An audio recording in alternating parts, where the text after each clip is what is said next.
Gary Ronsheimer. Didn't know him, had not had the privilege of meeting him before. Found out that he was going to be the check presenter. The remarkable thing about this was that this was his last night in the States. The very next day, Gary was going to Iraq. The very next year, the same situation happened. This time, Gary asked to also present the check. This was his first week home from Iraq. This young man representing our country chose his last day in the States and one of his first days to present the money that the Muscatine firefighters had raised at telethon. Pretty remarkable. That's something I'll never forget. The other thing I'll never forget is last year when I was helping the Muscatine firefighters with their boot drive. I was standing on the street with them, helping them with their collection. And not surprising, but very heartwarming and very energizing for me, were the many number of people who stopped and said, "Thank you. Thank you so much for what you're doing. We really appreciate what you're doing for our families here in Muscatine." That meant a lot. It said a lot. So on behalf of all of us from MDA, thank you again. I'm looking forward to another boot drive this year, and I know it will be even more successful than in the past. Thank you very much. Council, questions or comments? No one? No questions? No comments? Firefighters, everyone has spoken that you want to speak. Okay. All right. We have, where are we here? Okay. Bob Bynum has submitted the motion. Phil seconded. No other comment? Those in favor say aye. Aye. Aye. Opposed, nay. Motion carries 7-0. Thank you very much, Council. I hope that in this next year, firefighters, that you will find a way to get together with city officials. Let's figure out a way that is going to be acceptable to both sides, if you will, but for all of us and for the good of MDA. So I'm going to plan on you doing that. I guess I'll be watching from television, but do come in and figure out a way to get it done. So thanks very much for your presence here this evening. Appreciate it. Okay, you bet. From the mayor's section.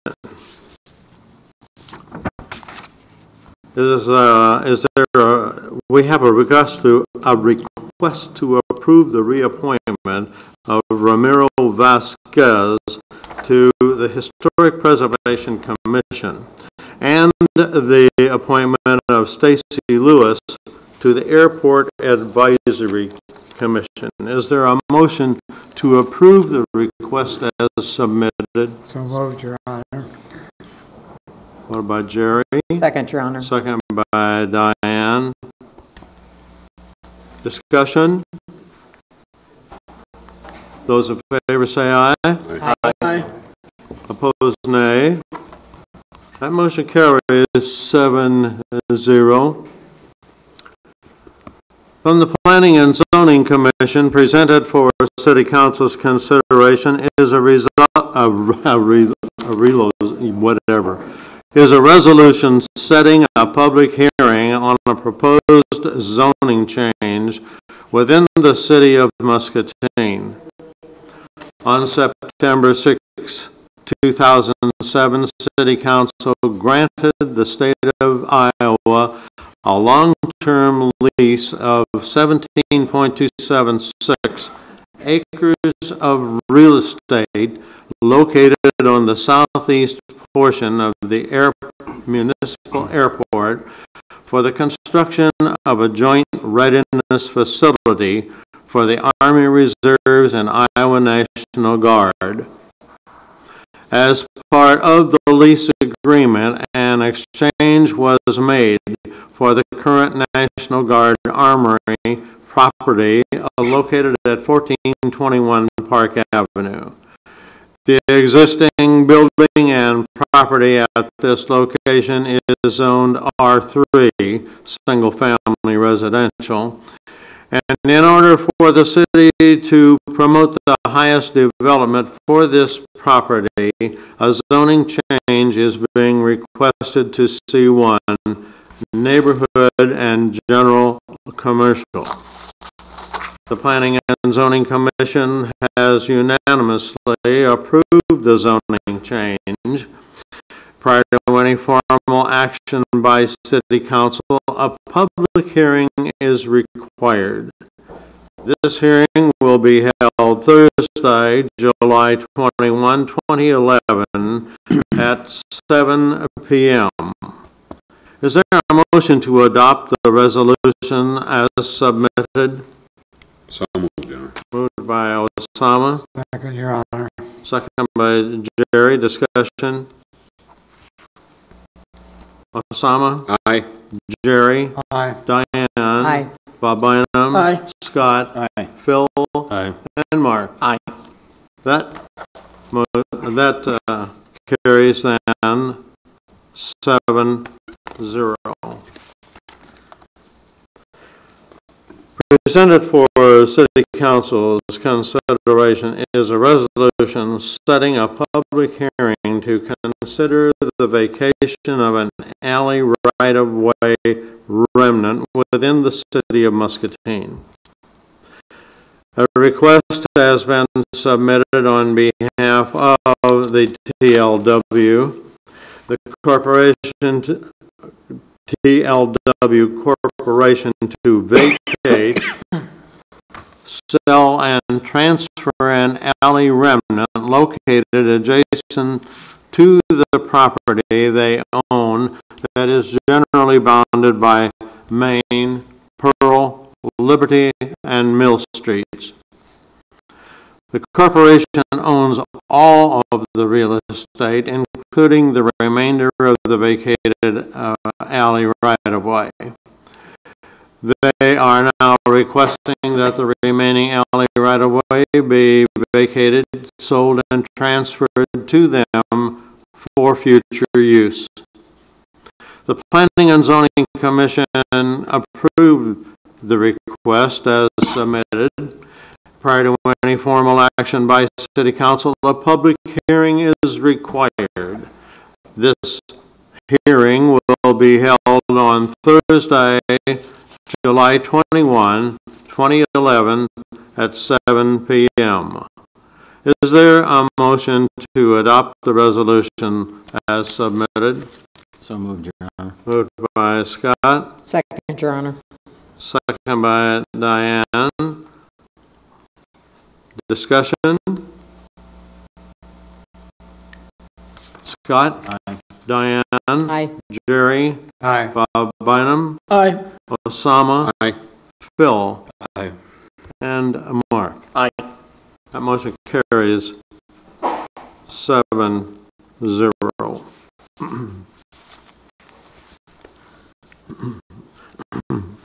Presented for City Council's consideration is the second reading of an ordinance amending Title I, Chapter 4 of the City Code pertaining to precinct and ward boundaries.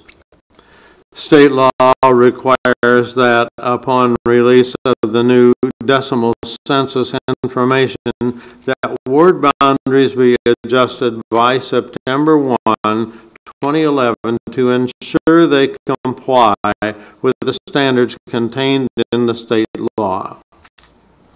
Based on the 2010 census population of 22,886, each ward must have a population to as close to 4,577 as is possible.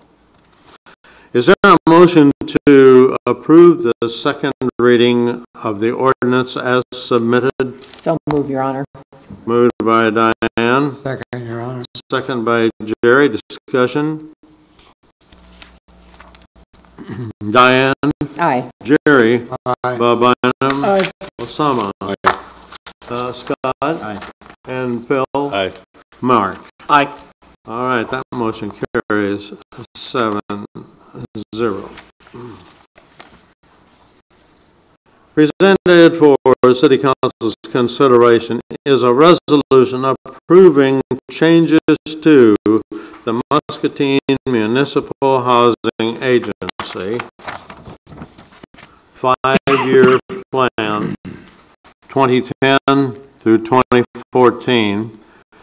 Certain capital modifications and revisions have been proposed to update the MMHA's 5-year capital improvement plan. The Department of Housing and Urban Development is recommending that public housing authorities only move money into their operating budgets that will be used for operating costs and not capital improvements. Is there a motion to adopt the resolution as submitted? So moved, Your Honor. Moved by Jerry. Second, Your Honor. Second by Bob Bynum. Discussion. Jerry. Aye. Bob Bynum. Aye. Dyann. Aye. Osama. Aye. Mark. Aye. Phil. Aye. And Scott. Aye. Motion carries 7-0.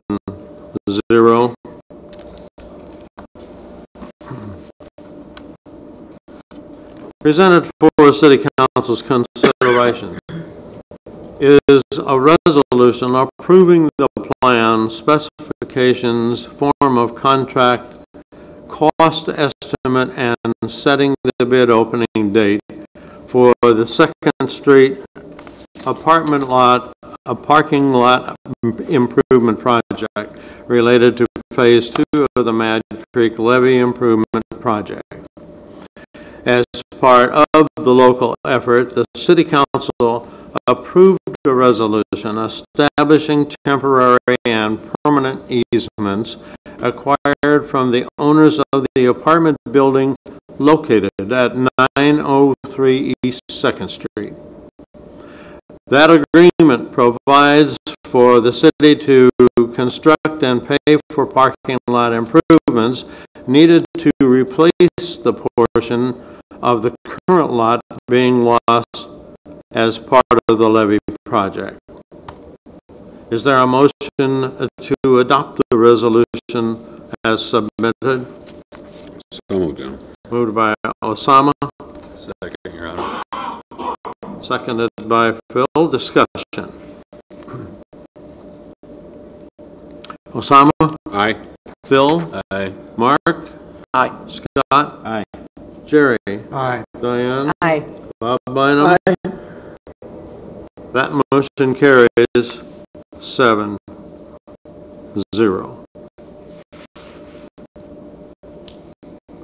Presented for City Council's consideration is a resolution setting a public hearing on renovation of the municipal hangar and T-hangar roofs at the airport.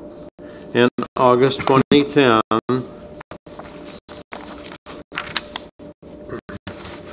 the city was awarded funding by the Iowa Department of Transportation Division of Aviation for the renovation of the municipal hangar and T-roofs.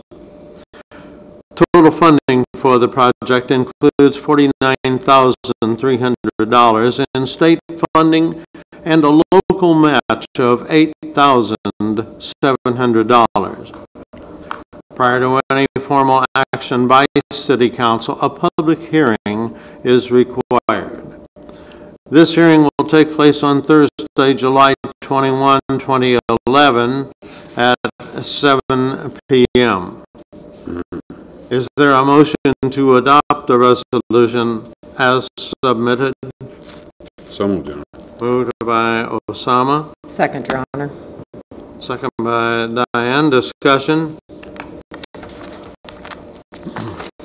Osama? Aye. Dyann? Aye. Bob Bynum? Aye. Jerry? Aye. Mark? Aye. Phil? Aye. And Scott? Aye. Motion carries 7-0. The next three items on tonight's agenda, E, F, and G, have been pulled from tonight's agenda. So we'll start with item H. Presented for City Council's consideration is a resolution authorizing the assessment of unpaid abatement costs to private properties. Periodically, city staff provides to City Council a request for the assessment of nuisance abatement costs against private property owners. At this time, staff is forwarding the assessment list for unpaid abatement costs totally, and this is a little different, Council, $57,878.35. The total includes costs associated with the demolition of nuisance properties located at 1310 Orange Street and 405 Van Horn Street. Is there a motion to adopt the resolution as submitted? So moved, Your Honor. Moved by Phil, Second. second by Mark. Discussion?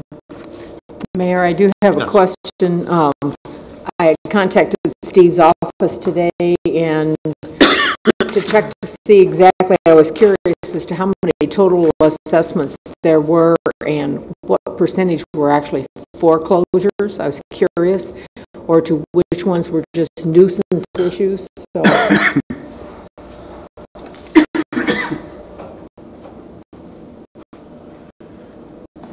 We have been trying to present these resolutions to council quarterly, roughly, so you're looking at 3 months' worth of activity. In this particular submittal, there are 77 separate properties represented. Of those 77 properties, 47 are houses that are in foreclosure, and most of those are being maintained by the city contractor that handles that responsibility. 28 of them are general properties in the city that the owners have been notified failed to respond, and they have been billed and failed to pay, so we're assessing those against the property taxes. And then on top of that, you have 2 additional that are demolitions, the one on Van Horn and the other one on Orange Street that were approved by council by a prior action. So while the number here seems a bit high, a couple of these are the bulk of it, and that's the demolition costs. We've been averaging in the neighborhood of $22,000 to $26,000 each quarter in assessments for foreclosed properties, the other things related to nuisance abatement activities. This is consistent with that total if you deduct the 2 demolitions that have in